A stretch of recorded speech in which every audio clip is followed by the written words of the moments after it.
Uttar Pradesh police द्वारा ताजियादारी के संबंध में जारी तुगलकी फरमान के खिलाफ सूफी इस्लामिक बोर्ड के राष्ट्रीय प्रवक्ता और संगठन प्रभारी सूफी मोहम्मद कौसर हसन मजीदी द्वारा मुख्यमंत्री उत्तर प्रदेश योगी आदित्यनाथ को पत्र लिखकर उत्तर प्रदेश पुलिस के सर्कुलर को लेकर ताजियादार सूफी समाज की चिंता और नाराजगी के संबंध में अवगत कराया। पत्र में कहा गया कि कट्टरपंथी ताकतों के एक वर्ग को पुलिस द्वारा ताजियादार समर्थक बताया गया है, जबकि उस वर्ग के मुल्ला मौलवियों द्वारा ताजियादारी को नाजायज और हराम तक कहा गया है। साथ ही इस संबंध में इस वर्ग के मुल्ला मौलवियों द्वारा लगातार उत्तेजक, भड़काऊ और अपमानजनक कथन किए जाते हैं, जिसका साक्ष्य भी पत्र में दिया गया है। साथ ही ताजियादारी को रोके जाने के संबंधी बात को सर्कुलर में लिखी गई है। उस संबंध में भी सूफी समाज में बेचैनी है, जिसके संबंध में स्थितियां स्पष्ट करने का आग्रह पत्र में किया गया है। उक्त से संबंधित एक ज्ञापन जो मुख्यमंत्री महोदय को संबोधित था, उसे पुलिस कमिश्नर कानपुर नगर को सूफी कौसर मजीदी द्वारा देने का प्रयास किया गया, किंतु 2 घंटे तक पुलिस आयुक्त कार्यालय में बिठाने के बाद भी उन्हें आयुक्त महोदय से मिलने नहीं दिया गया। इस संबंध में कौसर मजीदी द्वारा बताया गया कि जानबूझकर ताजियादारी को रोकने का प्रयास किया जा रहा है। 800 वर्षों से भारत में की जा रही ताजियादारी आतंकवाद के खिलाफ संघर्ष का प्रतीक है। दरअसल ताजियादारी उस आतंकी घटना की याद दिलाती है जो बनु उमैया के शासक मुआविया के पुत्र यजीद द्वारा करबला में इमाम हुसैन और उनके 72 साथियों के जघन्य हत्याकांड से संबंधित है। पिछले दिनों ताजियादारी पर फतवे लगाने वाले तथाकथित बरेलवी मुल्ला मौलवियों की मुलाकात इसी ओर इशारा करती है।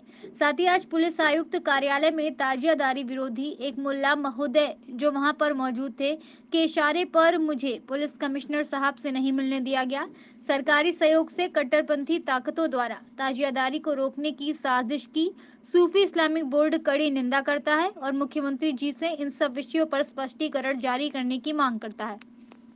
उत्तर प्रदेश पुलिस ने कल एक सर्कुलर जारी किया है, जिसके मुताबिक उन्होंने कट्टरपंथी शक्ति जो हमेशा ताजियादारी के मुखालिफ रहीं, उनको उन्होंने ताजियादार मानते हुए ताजियादारी को प्रतिबंधित करने की बात की है।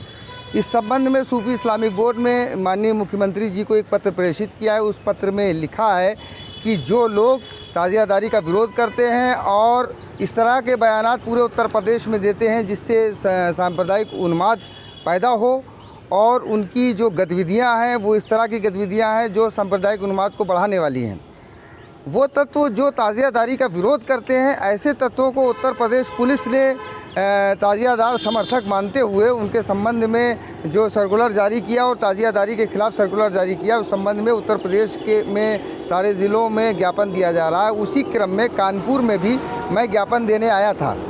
तो यहाँ पर पिछले 1.5 घंटे से मैं बैठा रहा, लेकिन किसी ने हमारा ज्ञापन नहीं लिया और हमारे सामने एक धर्म अधिकारी आए दूसरे पंथ के जो ताजियादारी विरोधी हैं और जो बैठे रहे बहुत देर तक और उनके चले जाने के बाद भी हमारा ज्ञापन नहीं लिया। हमने जब उनसे कहा तो बोले समय नहीं है, समय नहीं है, समय नहीं, समय ना होने का हवाला देते हुए उन्होंने हमारा ज्ञापन नहीं लिया है। ऐसा प्रतीत होता है कि अभी कुछ दिनों पहले लखनऊ में भी माननीय मुख्यमंत्री जी के साथ में कुछ कट्टरपंथी तत्वों की मीटिंग हुई थी। मुझे ऐसा लगता है कि इन लोगों के इशारे पर ताजियादारी को रोकने का प्रोपगंडा रचाया जा रहा है। ताजियादारी दरअसल ये आतंकवाद के ख़िलाफ़ एक आंदोलन का प्रतीक है। आज से 1400 साल पहले करबला के मैदान में हज़रत इमाम हुसैन और उनके 72 साथियों का नृशंस हत्याकांड किया गया था। आतंकी घटना को का अंजाम देते हुए नृशंस हत्याकांड किया था। इसी के संबंध में ताजियादारी की जा रही है और ये कहीं ना कहीं आतंकवादी शक्तियों को चैलेंज देने का काम करती है ताजियादारी। तो इनसे घबरा कर इन लोगों ने प्रोपगंडा रचा करके शासन और प्रशासन के ज़रिए ताजियादारी को रोकने का प्रबंध किया है। उत्तर प्रदेश का पुलिस का ये तुगलकी फरमान जिसमें उन्होंने कहा है कि ताजियादारी नहीं होगी, हम इसकी घोर निंदा करते हैं और हम